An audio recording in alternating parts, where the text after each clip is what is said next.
La pâte brisée.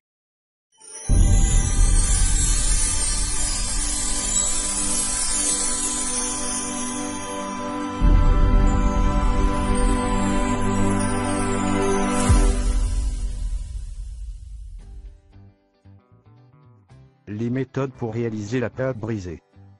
Pour réaliser la pâte brisée, il y a deux méthodes. Première méthode. Farine, sel fin, sucre semoule, eau, beurre. Technique de la réalisation. La pâte brisée réalisée à la main, première méthode. Tamiser la farine directement sur le marbre. La mettre en fontaine. Ajouter le sel, et éventuellement le sucre, selon l'utilisation de la pâte. Ajouter l'eau, les jaunes d'œufs, et mélanger du bout des doigts. Assouplir le beurre et l'ajouter en petites parcelles. Prendre un peu de farine du centre de la fontaine et la mélanger sans pétrir. Écraser rapidement l'ensemble à pleine main. La pâte se forme et ressort entre les doigts. Ne pas pétrir la pâte pour ne pas la rendre élastique, allongement du butin. Arrêter l'opération, dès que la pâte ne colle plus au marbre. Réunir la pâte en boule. La fariner légèrement. Si la pâte n'est pas assez homogène, la fraiser avec la paume de la main, en l'écrasant devant soi. Ou à l'aide d'un coupe-pâte en tirant la pâte vers soi. Réunir à nouveau la pâte en plusieurs boules, les aplatir légèrement pour accélérer le raffermissement. Fariner légèrement les boules. Placer les boules de pâte dans un sac plastique alimentaire et réserver en enceinte réfrigérée. La pâte brisée réalisée à la main par sablage, proportions et matériel identiques à la première méthode. Tamiser la farine directement sur le marbre. Ne pas la mettre en fontaine, mais la rassembler simplement, à l'aide d'une brosse à farine. Assouplir le beurre et l'ajouter en petites parcelles.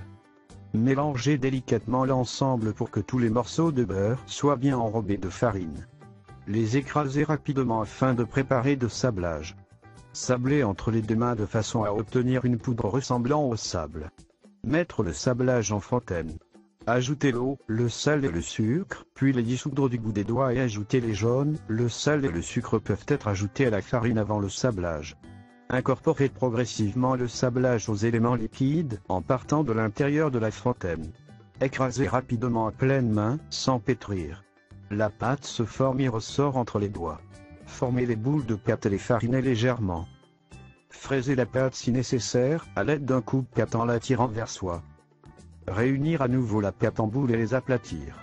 Les fariner légèrement, puis les envelopper dans un plastique alimentaire et les réserver en enceinte réfrigérée. La pâte brisée réalisée à mixeur ou à batteur mélangeur.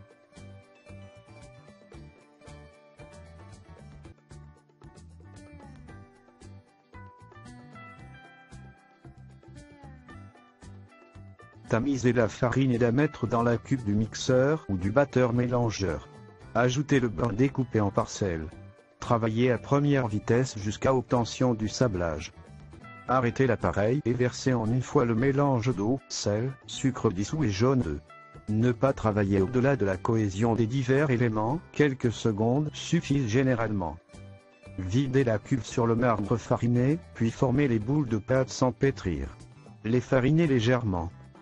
Envelopper les boules de pâte dans un sac en plastique alimentaire et les réserver en enceinte réfrigérée.